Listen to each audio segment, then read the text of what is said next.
Hello friends, welcome everyone. நான் உங்கள் சபரி. டெல்லி ஸ்டேட்ல ஆஷா தேவி அப்படிங்கிற 60 வயசுடைய பெண்மணி வாழ்ந்துட்டு வராங்க. 60 வயசு அப்படின்னாவே நாம அவங்களை பொதுவாக பாட்டின்னு தான் சொல்லுவோம். இந்த பாட்டியோட வாழ்க்கையை பார்த்தா அவங்களுக்குன்னு சொல்லிட்டு ஏகப்பட்ட சொத்து, ரொம்ப சந்தோஷமா ஜாலியா வாழ்ந்திருக்காங்க.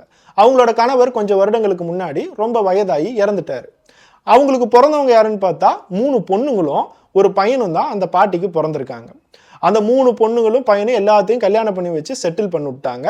பையன் மத்திய பிரதேஷ்ல ஒரு பெரிய பேங்க் மேனேஜரா இருக்காரு. 3 பொண்ணுங்கள்ல 2 பொண்ணுங்க அவங்கவுங்க கணவர் கூட ரொம்ப சந்தோஷமா இருக்காங்க. கடைசி பொண்ணு மட்டும் அவரோட கணவர் கூட ஏதோ பிரச்சனை, நான் எங்க அம்மா கூடவே இருந்துக்கிறேன்னு சொல்லிட்டு ஆஷா கூட தான் இருக்காங்க. ஸோ இப்போதைக்கு இந்த பாட்டிக்கு முக்கியமா துணையா இருக்கிறது அவங்களோட கடைசி பொண்ணு தான். இந்த மாதிரி அவங்களோட வாழ்க்கையெல்லாம் போயிட்டு இருக்கு. டெய்லி ரொட்டீனாவே இந்த பாட்டி என்ன பண்ணுவாங்கன்னா, அவங்கவுங்க வீட்டு வேலைகள் எல்லாத்தையும் செஞ்சுட்டு தன்னோட பொண்ணுகிட்ட பேசிட்டு அவங்களோட ஃப்ரெண்ட்ஸ் எல்லாத்தையுமே விசிட் பண்ணிட்டு இந்த மாதிரி நாட்கள் பாட்டுக்கும் நீட்டா போயிட்டு இருக்கும். இந்த பாட்டிக்கு அதே டெல்லியில ஏகப்பட்ட சொத்து இருக்கு.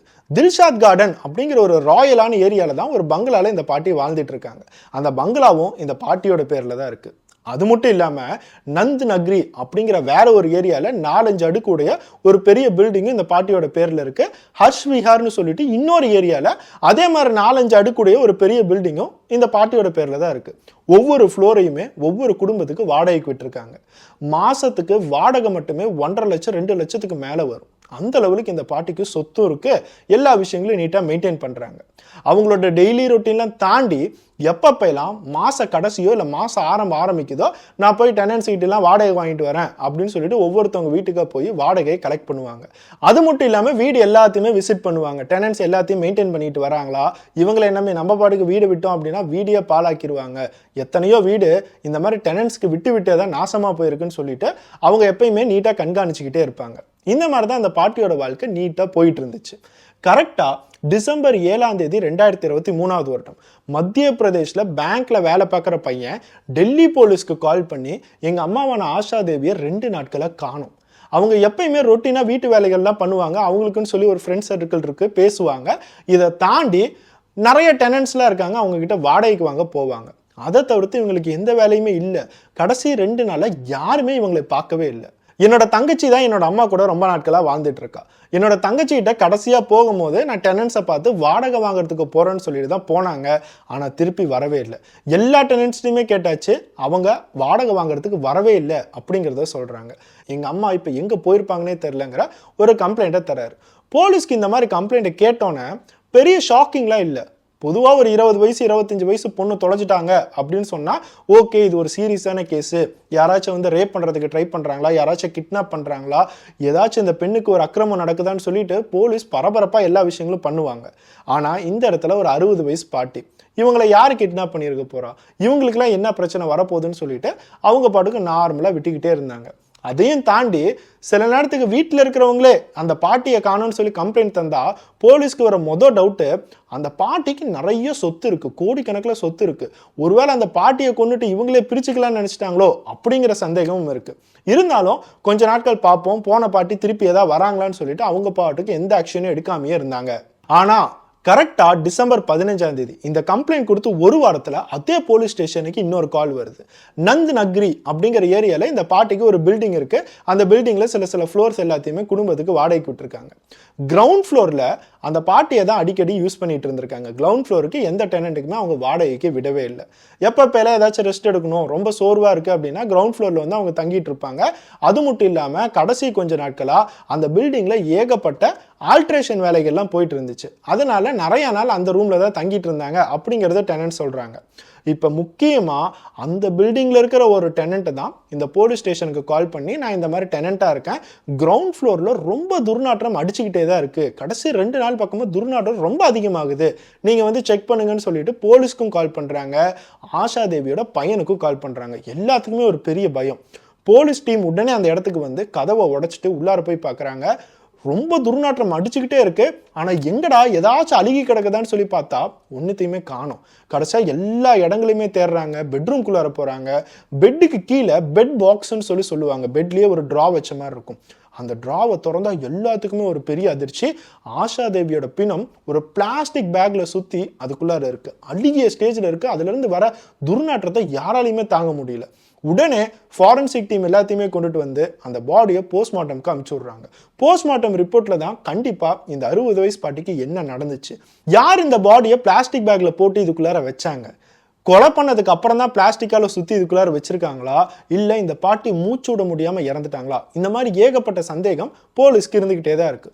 போஸ்ட்மார்ட்டம் ரிப்போர்ட்ல வந்தது என்னன்னா, அவங்களோட தலையில யாரோ ஒரு பெரிய செங்கல் மாதிரி விஷயத்தை வச்சு அடிச்சிருக்காங்க. அதில் தான் அவங்க பெரிய அதிர்ச்சியாக இருக்காங்க. ரத்தம் வந்திருக்கு, அதுலேயே அவங்க இறந்துட்டாங்க. 60 வயசு அப்படிங்கிறதுனால அவ்வளோ பெரிய அடி அவங்களால தாக்கு பிடிக்க முடியல. அவங்க இறந்ததுக்கு அப்புறம் தான் பிளாஸ்டிக் பேக்லாம் சுற்றி இதுக்குள்ளார போட்டிருக்காங்க அப்படிங்கிறதே தெரிய வருது. ஒரு செங்கல் மாதிரி விஷயத்தை வச்சு அடிச்சிருக்காங்க அப்படின்னா கண்டிப்பாக அதே பில்டிங்கில் ஆல்ட்ரேஷன் ஒர்க் நிறைய போயிட்டு இருக்கு. நிறைய கட்டடக்காரங்க டெய்லி வந்து போயிட்டு இருக்காங்க. ஒருவேளை அவங்க யாராச்சும் இவங்களை கொலை பண்ணியிருப்பாங்களோ, சொத்துக்கு ஆசைப்பட்டு ஏதாச்சும் கொலை பண்ணியிருப்பாங்களோ அப்படிங்கிற டவுட்டும் போலீஸ்க்கு இருந்துகிட்டே தான் இருக்கு. அடுத்ததான் அந்த ஆல்ட்ரேஷன் ஒர்க்குக்கு வந்த மேஸ்திரி ஆகட்டும், கொத்தனார் ஆகட்டும், எல்லாத்திட்டையுமே டீட்டெயிலாக விசாரிக்கிறாங்க. ஆனால் யாருமே இந்த பாட்டியை கொன்ன மாதிரி தெரியல. ஸோ போலீஸ்க்கு இந்த சம்பவமே ஒரு பெரிய தலைவலியாக தான் இருக்கு. 60 வயசு பாட்டி, சொத்து ஏகப்பட்டது இருக்குது, இறந்து கிடக்குறாங்க. எவன் அடிச்சு கொன்னா, எதுக்காக அடிச்சு கொன்னா, எந்த விஷயமுமே தெரில. அடிச்சு கொண்டா கூட அந்த சொத்து இன்னொருத்தவங்கிட்ட போகிறதுக்கு வாய்ப்புகளே இல்லை. இந்த சொத்துக்கள் எல்லாமே ஒருத்தவங்க கிட்ட போகணும் அப்படின்னா கண்டிப்பாக இவங்களோட 3 பொண்ணுங்களும் ஒரு பையன், இவங்களுக்கு மட்டும்தான் போகும். ஆனால் அவங்கள விசாரிச்சு பார்த்தாலும் அவங்களும் இந்த பாட்டி எதுவும் கொண்ட மாதிரி தெரியல. அப்போனா யார் அந்த வெளியாள், யார் வந்து கொண்டிருக்காங்கன்னு சொல்லிட்டு போலீஸ் சுற்றி வளைச்சு எல்லா இடங்கள்லையுமே விசாரிக்கிறாங்க. அந்த வீடு இருக்கிற பக்கத்தில் இருக்கிற நெய்பர்ஸ் ஆகட்டும், அந்த பாட்டிக்குன்னு இருக்கிற க்ளோஸ் ஃப்ரெண்ட்ஸ் ஆகட்டும், அந்த பாட்டியோட மொபைல் ஆகட்டும், எல்லா விஷயங்களுமே விசாரிக்கிறாங்க. ஆனால் போலீஸ்க்கு ஒரு க்ளூ கூட கிடைக்கவே இல்லை. அடுத்ததா சரி இந்த டெனன்ட்ஸ் கிட்டலாம் விசாரிப்போம். இந்த டெனன்ட் மட்டும் இல்லாமல் வெவ்வேறு பில்டிங்கில் இருக்கிற எல்லா டெனன்ட்ஸ் கிட்டையுமே விசாரிப்போம். பாட்டி எப்படி, எதுக்காக அவங்க டெய்லி வராங்க, உங்ககிட்ட எப்படி அவங்க கேஷாக கலெக்ட் பண்ணுவாங்களா, இல்லை ஒருவேளை ஆன்லைன் ட்ரான்ஸ்ஃபர் பண்ணுவாங்களா, இந்த மாதிரி எல்லா விஷயங்களுமே விசாரிக்கிறாங்க. அப்போதான் போலீஸ்க்கு ஒரு முக்கியமான க்ளூவே கிடைக்குது. அதே நந்த் நக்ரிங்கிற ஏரியாவில் இருக்கிற வீட்டில் 2வது ஃப்ளோரில் இந்த பாட்டியோட சொந்தக்காரங்க தான் ரொம்ப வருடங்களாக தங்கிட்டு இருக்காங்க. அவங்க போலீஸ்ட்டு சொன்னது எல்லாமே, இந்த பாட்டி எப்போ மிஸ் ஆனாங்கன்னு எங்களுக்கு தெரிய வந்துச்சோ அதிலிருந்து எங்களுக்கு கீழே இருக்கிற ஃபர்ஸ்ட் ஃப்ளோரில் தேவேந்திர குமார்னு சொல்லிட்டு ஒருத்தர் தங்கிட்டு இருக்கான். அவன் பேச்சுலராக தான் தங்கிட்டு இருக்கான். அவனுக்கு ஒரு 30 வயசு பக்கம் இருக்கும். சொந்தமாக பிஸ்னஸ் தான் பண்ணிட்டு இருக்கான். அடிக்கடி இந்த பாட்டிக்கிட்ட ஏதாச்சும் ஒரு விஷயம் பேசிக்கிட்டே இருப்பான். இந்த கன்ஸ்ட்ரக்ஷன் ஒர்க்கு, ஆல்ட்ரேஷன் ஒர்க்கு, கொத்தனார், இந்த மாதிரி எல்லா விஷயங்களும் நடக்கும்போது கூட இந்த தேவேந்திர குமார் அந்த பாட்டி கூட இருந்துகிட்டே தான் இருந்தான். ஆனால் இப்போ இந்த பாட்டி மிஸ் ஆகுறாங்க. ஃபர்ஸ்ட் ஃப்ளோரில் அதே நாள்ல இருந்து தேவேந்திர குமாரையும் காணோம் அப்படிங்கிற ஒரு முக்கியமான க்ளூவை போலீஸ்க்கு தராங்க. யார் இந்த தேவேந்திர குமார் அப்படிங்கிறத அடுத்ததா விசாரிக்கிறாங்க. 2 வருஷத்துக்கு முன்னாடி இதே அபார்ட்மெண்ட்டுக்கு தான் தேவேந்திர குமார் வாடகைக்கு வந்தான். பாட்டி கிட்ட எல்லா ப்ரூஃபையுமே கொடுத்துருக்கான். அந்த ப்ரூஃப் எல்லாத்தையுமே பார்க்குறாங்க. 4 வருஷங்களுக்கு முன்னாடியே அவன் டெல்லிக்கு வந்துட்டான். சொந்தமாக ஒரு பிஸ்னஸ் பண்ணணும்னு நினச்சான். ஒரு ஒயர் கம்பெனி மாதிரி ஏதோ ஒரு விஷயத்த ஆரம்பிச்சிருக்கான். அந்த ஒயர் கம்பெனி மூலிமா அவனுக்கு கொஞ்சம் ப்ராஃபிட் வர ஆரம்பிச்சிருக்கு. இந்த பாட்டிக்கிட்ட நான் இனிமேட்டு இங்கேயே தங்கிக்கிறேன், என்னோட பிஸ்னஸ்க்கு இது கொஞ்சம் பக்கத்தில் இருக்குது அப்படிங்கிறத சொல்லியிருக்கான். பாட்டியும் நீட்டாக வாடகை எல்லாத்தையுமே பேசி சரி பண்ணியிருக்காங்க. இந்த எல்லா விஷயங்களும் நடந்துட்டு இருக்கும் போது திடீர்னு அவன் பாட்டுக்கு பிஸ்னஸ் எல்லாத்தையுமே விட்டுட்டு டெல்லி ஊரை விட்டு அவன் போயிட்டான். அப்படின்னா எதுக்காக போனான்? கண்டிப்பாக இந்த பாட்டியோட கொலையில் அவனுக்கு ஏதாச்சும் ஈடுபாடு இருக்குமோ, இல்லை அவனுக்கு ஏதாச்சும் தெரிஞ்சிருக்குமோன்னு சொல்லிட்டு போலீஸ்க்கு ஒரு பெரிய டவுட். அவனோட கார்டு டீட்டெயில்ஸ் எல்லாத்தையுமே வச்சு அவனோட வீட்டுக்கே போகிறாங்க. தேவேந்திர குமார் அங்கே தான் இருக்கான்னு தெரிஞ்சு அவனை உடனே அரெஸ்ட் பண்ணுறாங்க. போலீஸ் ஸ்டேஷனுக்கு கூட்டிகிட்டு வந்துட்டு அவன்கிட்ட ஆரம்பத்தில் இந்த பாட்டிக்கு என்ன ஆச்சு, நீ தான் கொலை பண்ணிய அப்படிங்கிற எல்லா விஷயம் கேட்கும் போது சத்தியமாக எனக்கு எதுவுமே தெரியாது, இந்த பாட்டிக்கு எனக்கு சம்மந்தமே இல்லை, நான் என்னோட வீட்டுக்கு போனது எனக்கு என்கேஜ்மெண்ட் ஆயிடுச்சு, பிப்ரவரி மாதம் எனக்கு கல்யாணம், அந்த கல்யாண வேலைக்காக நான் போனேன்பா அப்படிங்கிறத சொல்கிறான். போலீஸ்க்கு அவன் பேசும்போது எல்லா விஷயங்களுமே ஏதோ மறைக்கிற மாதிரியே இருக்கு. அவனோட வீட்டுக்கு பக்கத்தில் இருக்கிற ஏரியா எல்லாத்துலேயுமே விசாரிக்கும் போது ஆமாம் தேவேந்திர குமாருக்கு கல்யாணம் நடக்க போகுது, என்கேஜ்மெண்ட் ஆயிடுச்சு அப்படிங்கிறது எல்லாத்தையும் தான் சொல்கிறாங்க. ஆனால் போலீஸ் எப்பயுமே ஒருத்தன் பேசுகிறத பார்த்தா அவனோட கண்ணை வச்சு ஏதாவது ஒரு தப்பு பண்ணுறான் அப்படிங்கிறத கண்டுபிடிப்பாங்க. இந்த தேவேந்திர குமார் கண்டிப்பாக ஏதோ தப்பு பண்ணியிருக்கான்னு சொல்லிட்டு போலீஸ்க்கு தெரிய வருது. ஏன்னா அவனோட ஃபோன் லொக்கேஷன், அவனோட ஃபோன் கால்ஸ் எல்லாத்தையும் செக் பண்ணும்போது இந்த பாட்டிக்கிட்ட தேவையில்லாமல் நிறைய டைம் கால் பண்ணி பேசியிருக்கான் அப்படிங்கிறதும் புரிய வருது. போலீஸ் அவங்களோட ஸ்டைலில் விசாரிக்கும் போது தான் தேவேந்திர குமார் ஒரு ஷாக்கிங்கான விஷயத்தை சொன்னான். அவன் சொன்ன மொதல் விஷயம் என்னன்னா, ஆமாம் ஆஷா தேவிங்கிற 60 வயசு பாட்டியை நான் தான் கொலை பண்ணேன். ஒரு பெரிய செங்கல் வச்சு தலையில் நிறையா டைம் அடிச்சு கொலை பண்ணேன் அப்படிங்கிறத ஒத்துக்கிட்டான். போலீஸ்க்கு இதை கேட்கும் போது அவங்களுக்கே ஒரு பெரிய ரிலீஃப் தான். எப்படியோ நம்ம கொலைகாரனை கண்டுபிடிச்சிட்டோம், நல்ல வேளை அவனே ஒத்துக்கிட்டான். இல்லை அப்படின்னா அவனை ஒத்துக்க வைக்கிறதுக்கும் எவிடன்ஸை தேடுறதுக்குமே நம்ம எவ்வளோ விஷயங்கள் பண்ண வேண்டியதாக இருக்கும் அப்படிங்கிறது தெரிஞ்சிருச்சு. அடுத்ததா எதுக்காக நீ கொலை பண்ண, காசுக்காக கொலை பண்ணியா, ஒருவேளை உங்ககிட்ட கொடுக்கறதுக்கு வாடகை இல்லையா, அவங்க ரொம்ப கேவலமாக பேசிட்டாங்களா, இந்த மாதிரி நிறைய விஷயங்கள் போலீஸ் சொல்லிக்கிட்டே இருக்காங்க. ஆனால் அவன் சொன்ன ஷாக்கிங்கான விஷயம் என்னன்னா, எனக்கு கொஞ்ச நாளைக்கு முன்னாடி ஒரு பொண்ணு கூட என்கேஜ்மெண்ட் நடந்துச்சு. அது அந்த ஆஷா தேவிக்கு பிடிக்கவே இல்லை. நீ கல்யாணம் பண்ணவே கூடாதுன்னு சொல்லிட்டு ரொம்ப நாட்களாக சண்டை போட்டுக்கிட்டே இருந்தாங்க. என்ன பண்றதுனே தெரியல. ஒரு நாள் அந்த பொண்ணுக்கே கால் பண்ணி ஆஷா தேவி கண்டபடி திட்டாங்க. எனக்கு என்ன பண்றதுனே தெரியல, அதனால தான் நான் ஆஷா தேவியை கொலை பண்ணிட்டேன் அப்படிங்கிறத சொல்றான். போலீஸ்க்குள்ள அது கேட்கும் போதே ஒரு பெரிய ஷாக். உனக்கு என்கேஜ்மெண்ட் நடக்குது, நீ ஒரு பொண்ணை கல்யாணம் பண்ணிக்க போற, உனக்கு 30 வயசு, உங்க வீட்டிலே ஒரு பொண்ணை பார்த்து கல்யாணம் பண்ணி வைக்கிறாங்க.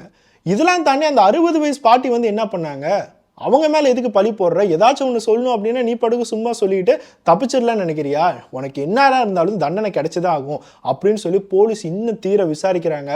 அப்போதான் அவன் என்ன சொல்ல வரான், எனக்கும் அந்த பாட்டிக்கும் 2 வருஷம் பக்கமாகவே பாலியல் தொடர்பு இருந்துக்கிட்டே தான் இருந்துச்சு. நான் நல்லா பிஸ்னஸ் பண்ணிட்டு இருந்தேன். ஆனால் நடுவில் 2019 வருடத்தில் எப்போ கோவிட் வந்துச்சோ என்னோட பிஸ்னஸ் டோட்டலாக பாலாக போயிடுச்சு. அதுக்கப்புறம் எனக்கு ஃபுல்லாக லாஸில் தான் போயிட்டு இருந்துச்சு. வீட்டில் கடன் வாங்கி நான் என்னோட வேலைகள்லாம் பார்த்துட்டு இருந்தேன். என்னோட செலவுக்கே எங்கள் அப்பா அம்மா தான் அனுப்பிச்சி விட்டுட்டு இருந்தாங்க. யாரோட முகத்திலையும் முழிக்க முடியல. அப்போ தான் இந்த ஆஷா தேவி வந்தாங்க, வந்து வாடகை கேட்டாங்க. என்னால் முடியல, ஆல்ரெடி லாஸில் தான் போயிட்டு இருக்குன்னு சொல்லிட்டு அவங்ககிட்ட சொன்னேன். ஒரு ஓனராக அவங்க புரிஞ்சுக்கிட்டாங்க. சரி, இந்த கொரோனா விஷயங்கள்லாம் முடிகிற வரைக்கும், உன்னோட பிஸ்னஸ் எல்லாமே இம்ப்ரூவ் ஆகிற வரைக்கும் நீ வாடகை தராத அப்படிங்கிறத சொன்னாங்க. இது மூலியமாக தான் அவங்களுக்கும் எனக்கும் ஒரு ஃப்ரெண்ட்ஷிப் ஆரம்பிச்சிச்சு. நாங்கள் 2 பேரும் நல்லா பேச ஆரம்பித்தோம். இந்த கோவிட் சமயத்தில் அவங்களும் இந்த வீடு எல்லாத்தையும் ஆல்ட்ரேஷன் பண்ணுமேன்னு சொல்லிட்டு என்கிட்ட நிறைய ஹெல்ப் கேட்டாங்க. நானும் ஹெல்ப் பண்ணேன். எங்களோட ஃப்ரெண்ட்ஷிப் போக போக கொஞ்சம் கொஞ்சமாக க்ளோஸ் ஆக ஆரம்பிச்சிச்சு. ஆஷா தேவிக்கு 60 வயசு இருந்தாலும் இந்த பாலியல் ரீதியான சுகம் அவங்களுக்கு தேவைப்பட்டுச்சு. அது அவங்களுக்கு தரத்துக்கு யாரும் இல்லை. அவங்களோட கணவரும் இறந்துட்டாரு. அவங்களும் ரொம்ப தனிமையில் தான் இருந்தாங்க. அவங்களுக்கு எவ்வளோ பெரிய சொத்து இருந்தாலும், அவங்களுக்குன்னு 3 பொண்ணு ஒரு பையன் இருந்தாலும் அவங்கள பார்த்துக்கிறதுக்கு யாருமே இல்லை. அவங்க கையில் எவ்வளோ பணம் இருந்தாலும் அவங்களுக்குன்னு ஒரு ஆசை இருக்கும் போது அதை திருப்தி பண்ணுறதுக்கு யாருமே அவங்களுக்கு இல்லை. பாவம். அவங்க கடைசியாக என்கிட்ட தான் வந்து அவங்களோட ஆசையை சொன்னாங்க. எனக்கும் அவங்க கூட வைக்கணும்னு சொல்லி தோணுச்சு. அதனால நான் அவங்க கூட உறவு வைக்க ஆரம்பித்தேன். இந்த மாதிரி எங்களுக்கு ஒரு 2 வருஷம் பக்கம் போய்கிட்டே தான் இருந்துச்சு. அவங்களும் நான் கேட்குற காசு எல்லாத்தையுமே கொடுத்து எனக்கு ஹெல்ப் பண்ணாங்க. அதனால அவங்க கேட்குற மாதிரி நான் நடந்துக்கிட்டேன். இந்த மாதிரி எங்களோட உறவு போய்கிட்டே இருக்கும்போது தான் கொஞ்ச நாளைக்கு முன்னாடி எனக்கு என்கேஜ்மெண்ட் நடந்துச்சு. இந்த என்கேஜ்மெண்ட் நடந்தது ஆஷா தேவிக்கு தெரிய வரும்போது அவங்க இந்த லெவலுக்கு கோவப்படுவாங்கன்னு சொல்லிட்டு எனக்கு தெரியவே தெரியாது. யாரை கேட்டு நீ கல்யாணம் பண்ணுற, 2 வருஷம் பக்கமாக நம்ம தானே சேர்ந்துருக்கோம் அப்படின்னு கேட்கும் போது தான் எனக்கு நான் எவ்வளோ பெரிய தப்பு செஞ்சுருக்கேன் அப்படிங்கிறதே புரியுது. இந்த தேவேந்திர குமார் என்ன நினச்சிருக்கான், சரி 60 வயசு பாட்டி தானே, அவங்களும் ஆசைப்படுறாங்க, எனக்கும் எல்லா ஆசைகளும் இருக்குது, சரி இவங்களை நம்ம யூஸ் பண்ணிக்கலாம், அது மட்டும் இல்லாமல் காசு நிறையா தராங்க, வாடகை வேணாங்கிறாங்க, இது எல்லாத்துக்குமே ரொம்ப நல்லாவே இருக்கே, இனிமேட்டு நம்ம இவங்ககிட்ட காசு கொடுக்காம இவங்க ஆசைக்கு ஏற்ற மாதிரி நம்ம ஆசையை இவங்ககிட்ட பூர்த்தி பண்ணிக்கலாமேன்னு சொல்லிட்டு அவன் பாட்டுக்கும் இந்த பாட்டியை யூஸ் பண்ணிட்டு இருந்திருக்கான். ஆனால் அந்த பாட்டிக்கு இந்த தேவேந்திர குமார் தான் வாழ்க்கை. எனக்குன்னு சொல்லிட்டு யாருமே இல்லை. இப்போ இவன் மட்டும் தான் எனக்கு துணையாக இருக்கான். இவன் கூட பாலியல் ரீதியான தொடர்பு வைக்கிறதையும் தாண்டி எனக்குன்னு சொல்லிட்டு இப்போ இவன் தானே அக்கறை காட்டுறதுக்கு இருக்கான் அப்படின்னு தான் ஆஷா தேவி நினச்சிட்டு இருந்தாங்க. இந்த 2 வருஷம் பக்கம் அவங்களோட ரிலேஷன்ஷிப் வளர்ந்துக்கிட்டு போக போக ஆஷா தேவி ரொம்ப சீரியஸாக ஆரம்பிச்சாங்க. தேவேந்திர குமார் தான் நம்மளோட வாழ்க்கைன்னு சொல்லி நினைக்க ஆரம்பிச்சாங்க. ஆனால் திடீர்னு கொஞ்ச நாளைக்கு முன்னாடி அவனுக்கு ஒரு பொண்ணோட என்கேஜ்மெண்ட் ஆயிருக்கு அப்படின்னு கேட்கும் போதும், அவங்க 2 பேத்தையும் ஒன்றா பார்க்கும் போதும் ஆஷா தேவியால் தாங்கவே முடியல. அந்த பொண்ணை கண்டபடி திட்டிருக்காங்க. இனிமேட்டு உங்களுக்குள்ளார கல்யாணமே நடக்கக்கூடாது, இந்த தேவேந்திர குமார் எனக்கு சொந்தமானவன் அப்படிங்கிறத சொல்லியிருக்காங்க. இது தேவேந்திர குமாருக்கு தாங்கவே முடியல. நம்ம சும்மா ஒரு டைம் பாஸ்க்கு நினச்சிருந்தா இந்த மாதிரி நம்மளோட வாழ்க்கையை கெடுதுன்னு சொல்லிட்டு கொஞ்சம் கொஞ்சமாக பயப்பட ஆரம்பித்தான். அவங்க 2 பேத்துக்குள்ளார ஏகப்பட்ட சண்டைகள் நடக்க ஆரம்பிச்சிச்சு. ஆஷா தேவி சொல்கிறது எல்லாம் ஒரே ஒரு விஷயம்தான், நீ வாடகை தராத, எதுவுமே பண்ணாத, நீ பாட்டுக்கு பிஸ்னஸ் பண்ணு, உனக்கு காசு எவ்வளோ வேணுமோ தரேன், ஆனால் கடைசி வரைக்கும் என் கூட இரு, எனக்கு இருக்கிறதெல்லாம் நீ ஒன்றே ஒன்று தான் அப்படிங்கிறத சொல்கிறாங்க. ஆனால் தேவேந்திர குமாருக்கு அது புரியவே இல்லை. ஒரு நாள் டிசம்பர் 5ஆம் தேதி 2023 வருடம் அவங்க 2 பேத்துக்குள்ள சண்டை ரொம்ப அதிகமானுச்சு. கையில் கிடைச்ச ஒரு செங்கலை வச்சு ஆஷா தேவி அடிச்சே கொலை பண்ணியிருக்கான். ஆஷா தேவி இறந்ததுக்கு அப்புறம் பக்கத்து கடையில் போய் ஒரு 10 மீட்டர் பக்கம் பிளாஸ்டிக் கவர் வாங்கிட்டு வந்து அந்த டெட் பாடியை டோட்டலாக சுற்றி அதை பெட்டுக்கு கீழே இருக்கிற ட்ராவில் வச்சு க்ளோஸ் பண்ணிட்டு என்ன பண்ணுறதுன்னே தெரியாமல் அவனோட வீட்டுக்கு ஓடிட்டான். அவனுக்கு ஒரே ஒரு விஷயம் மட்டும் ரொம்ப ஷுவராக இருந்துச்சு, எனக்கும் இந்த பாட்டிக்கு இருக்கிற தொடர்பு எவனுக்குமே தெரியாது, நாங்கள் அந்த லெவலுக்கு சீக்ரெட்டாக தான் இருந்தோம். நாங்கள் எப்போயெல்லாம் சேர்ந்துருக்கோமோ அப்போயெல்லாம் இந்த கிரவுண்ட் ஃப்ளோரில் பாட்டி தங்கியிருக்க ரூம்குள்ளார தான் சேர்ந்துருப்போம். அந்த ரூம்குள்ளார பொதுவாக யாரும் வரவே மாட்டாங்க, அதனால சந்தேகப்படுறதுக்கு வாய்ப்புகளே இல்லைன்னு சொல்லிட்டு அவன் ரொம்ப சாதாரணமாக இருந்தான். ஆனால் போலீஸ் இந்த மாதிரி டீப்பாக ஆராய்ச்சி ஃபர்ஸ்ட் ஃப்ளோரில் இருக்கிறவனை பற்றி செகண்ட் ஃப்ளோரில் இருக்கிறவங்க க்ளூ தருவாங்கன்னு சொல்லிட்டு அவனுக்கே தெரியாது. இந்த எல்லா விஷயங்களும் போலீஸும் அவங்களை சுற்றி இருக்கிறவங்கள கேட்டதுக்கப்புறம் அவங்களுக்கே கேட்கறதுக்கு ரொம்ப கேவலமாக இருக்குது. இவனையெல்லாம் காரி துப்புனா கூட அந்த எச்சுக்கு கூட கேவலம் அப்படிங்கிற மாதிரி நினச்சிருக்காங்க. ஏன்னா அந்த லெவலுக்கு கேவலமாக நடந்திருக்கான். ஒரு 60 வயசு பாட்டி, அவங்களுக்கு ஒரு துணை இல்லை, அதை எப்படி பூர்த்தி பண்ணுறதுன்னு சொல்லிட்டு இவங்ககிட்ட வந்திருக்காங்க. ஆனால் அதே பாட்டியை காசு தராங்கன்னு சொல்லிட்டு டைம் பாஸ்க்கு 2 வருஷம் யூஸ் பண்ணியிருக்கான். பார்த்தீங்களா, இவனெல்லாம் என்ன பண்ணுறதுன்னு சொல்லிட்டு அங்கே இருக்கிறவங்களுக்கே தெரில. இப்போதைக்கு கோர்ட்டில் நிறுத்த வச்சுருக்காங்க. இந்த கேஸ் இன்னும் போய்கிட்டே தான் இருக்குது. இன்னும் எத்தனை வருஷம் கழிச்சு இவனுக்கு தண்டனை கிடைக்கும் அப்படிங்கிறது தெரியல. அதே சமயத்தில் இந்த எல்லா விஷயங்களும் தேவேந்திரகுமார் சொல்லும் போது போலீஸ் ஆகட்டும், ஆஷா தேவியோட சொந்தக்காரங்க பசங்களாகட்டும் எல்லாத்துக்குமே ஒரே ஒரு கேள்வி தான், எதை வச்சு இவன் சொல்கிறதெல்லாம் நாங்கள் உண்மை நம்புறது? எங்களோட பாட்டி இந்த மாதிரி தப்பான விஷயத்துக்கெலாம் போக மாட்டாங்க. அவங்க பாட்டுக்கு ஒவ்வொரு டெனண்டாக பார்த்து வாடகையை வாங்கிட்டு இருந்தாங்க. அவங்க பாட்டுக்கு காசு நீட்டாக சம்பாரித்து ரொம்ப சந்தோஷமாக தான் இருந்தாங்க. இவன் கொன்னதுக்கு காரணமே கண்டிப்பாக என்னோட பாட்டி கையில் இருக்கிற காசாக தான் இருக்கும். ஒரு பெரிய அமௌண்ட்டாக எதிர்பார்த்து அவங்கக்கிட்ட சண்டை போட்டிருக்கான். அதுக்கப்புறம் அவங்க கொடுக்கல, இல்லை அவங்க கொடுத்துட்டு திருப்பி கடனை கேட்டிருப்பாங்க, அதனால தான் இவன் கொலை பண்ணியிருக்கான்னு சொல்லிட்டு ரொம்ப ஸ்ட்ராங்காக சொல்கிறாங்க. இது எல்லாத்தையுமே போலீஸ் கேட்கும் போது என்னோட பாட்டியோட பேர் கெடணும்னு சொல்லிட்டு இவன் இந்த மாதிரி எல்லா கதையும் கட்டுறான். இந்த கதையை கட்டினதுக்கு ஏதாச்சும் ஒரு எவிடன்ஸாக இருக்கான்னு பார்த்தா போலீஸ்கிட்ட ஒரு எவிடன்ஸுமே இல்லை. இதுதான் ஆஷா தேவி அப்படிங்கிற 60 வயசு பெண்மணி. அவங்களோட வாழ்க்கையில் நடந்திருக்க விஷயத்தை பார்த்தீங்களா? சில விஷயங்களை நம்ம நம்பணுமா இல்லை நம்ப முடியாதா அப்படிங்கிறதே நமக்கு தெரியாது. ஆனால் இவங்க 2 பேத்துக்குள்ளார தொடர்பு இருக்கா இல்லையா அப்படிங்கிறத நம்ம யோசிக்கிறதையும் தாண்டி, ஒரு வீடு நம்ம சொந்தமாக வச்சுருக்கோம், அந்த வீடு ஒருத்தவங்க கிட்ட வாடகை தரோம் அப்படின்னா 100க்கு 1000 டைம் யோசிக்கணும் அப்படிங்கிறத மட்டும் நல்லா புரிஞ்சுக்கோங்க. என்றைக்குமே நிறையா பேர் நம்ம ஒரு நிலம் வாங்கணும், நம்ம ஒரு சொத்து வாங்கணும், வீடு வாங்கி நிறைய பேத்துக்கு வாடகைக்கு வேணும், லைஃப் லாங் நமக்கு வாடகை வந்துக்கிட்டே இருக்குமே, நிறையா பேர் டெனண்ட் வருவாங்களேன்னு சொல்லிட்டு பெங்களூர், சென்னை, கோயம்புத்தூர் இந்த மாதிரி நிறைய இடங்களில் வாங்குறாங்க. ஆனால் இது எல்லாத்தையுமே வாங்கி சில நபர்கள் நிறைய விஷயங்களில் மாட்டிக்கிறாங்க. நீங்கள் ஒரு டெனண்ட்டை வீட்டுக்குள்ளார அலோவ் பண்ணுறதுக்கு முன்னாடி 1000 டைமுக்கு மேலே நீங்கள் யோசிச்சா மட்டும்தான் அந்த டெனண்ட் வீட்டுக்குள்ளார வந்து வாழும் போது நீங்கள் எந்த விஷயங்களும் யோசிக்க மாட்டீங்க, உங்களுக்கு எந்த பிரச்சனையும் வராது. அவங்க நிறைய காசு தராங்க, பட்ஜெட் எதுவுமே பார்க்க மாட்டேங்கிறாங்க, எதை கேட்டாலும் தந்துடுறாங்கன்னு சொல்லிட்டு எவனையோ வந்து விட்டீங்க அப்படின்னா கடைசியாக வீட்டுக்குள்ளார உக்காந்துக்கிட்டு உங்களோட வாழ்க்கையை அவன் எந்த லெவலுக்கு விளையாடுவான்னு சொல்லிட்டு இந்த ஆஷா தேவியோட வாழ்க்கையை பற்றி உங்களுக்கு தெரிய வரும். நெக்ஸ்ட் ஒரு வீடியோவில் பார்ப்போம். Bye bye.